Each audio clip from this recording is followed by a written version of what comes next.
জননীং শারদাং দেবীং রামকৃষ্ণং জগদ্গুরুং পাদপদ্মে তয়ো শ্রিত্বা প্রণমামি মুহুর্মুহু।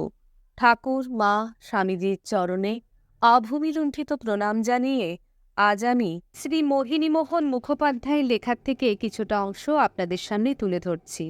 তিনি লিখেছেন, বেলা 1টা নাগাদ প্রসাদ গ্রহণের জন্য আমাকে ডাকা হলো। প্রসাদ পেতে যে ঘরটিতে গেলাম সে ঘরটি তখন লোকে পরিপূর্ণ। স্বামী শারদানন্দ, স্বামী ধীরানন্দ, রামকৃষ্ণবাবু এবং অন্যান্যদের সঙ্গে একসাথে বসে প্রসাদ পাওয়ার সৌভাগ্য আমার হল। আমাদের আসন গ্রহণের পর আবার শ্রীশ্রীমাকে দেখতে পেলাম। তিনি ঘরের দরজার কাছে এসে তাঁর নিজের কিছু প্রসাদ একজন বিধবা ভদ্রমহিলার হাতে দিলেন এবং আমার দিকে দেখিয়ে তাকে বললেন, ওই ছোট ছেলেটিকে এগুলি দাও। এই ঘটনায় সেখানে উপস্থিত প্রত্যেক ব্যক্তি, এমনকি শরৎ মহারাজও আমার দিকে চেয়ে মৃদু হাসলেন। এতে আমি কিছুটা লজ্জা পেলাম। কিভাবে ধ্যান করব মা আমাকে দীক্ষার সময় দেখিয়ে দিয়েছিলেন। তবুও জিজ্ঞাসা করেছিলাম, মা, আপনাকে কিভাবে ধ্যান করব? তিনি উত্তর দিলেন, তোমাকে সেরকম কিছু করতে হবে না, তোমার ইষ্টের ধ্যানই সব হবে। নিজেকে সাধারণের দৃষ্টির আড়ালে রাখার অসংখ্য ঘটনার একটিমাত্র নিদর্শন হিসাবে এটি উল্লেখ করলাম।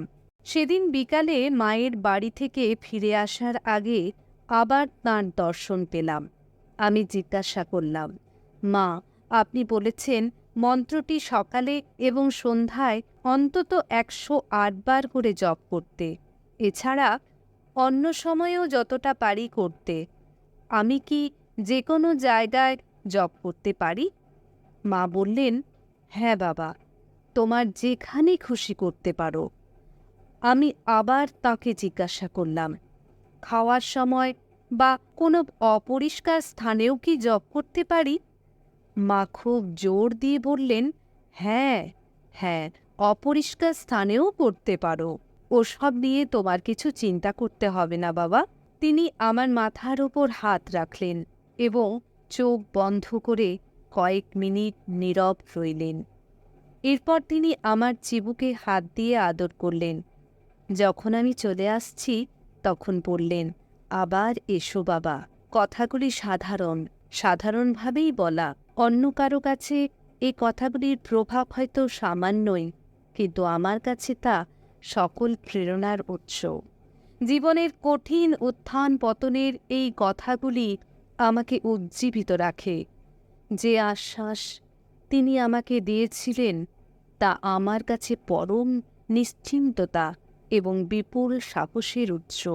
যখনই আমি কোনো কারণে বিমর্ষ বা দুর্বল বোধ করেছি অথবা কোনো প্রচণ্ড বাধা বিপত্তির মধ্যে পড়েছি কিংবা কোনো কঠিন পরিস্থিতির সম্মুখীন হয়েছি, তখনই মায়ের কথাগুলি আমার কাছে অফুরন্ত শক্তির মতো কাজ করেছে। আমার এই সামান্য স্মৃতিচারণা থেকে এই কথাগুলি সুস্পষ্ট হবে যে তার অসীম স্নেহ আমার মতো অনেক মানুষের তাঁর চরণ কমলে চিরকালের জন্য বেঁধে ফেলেছে।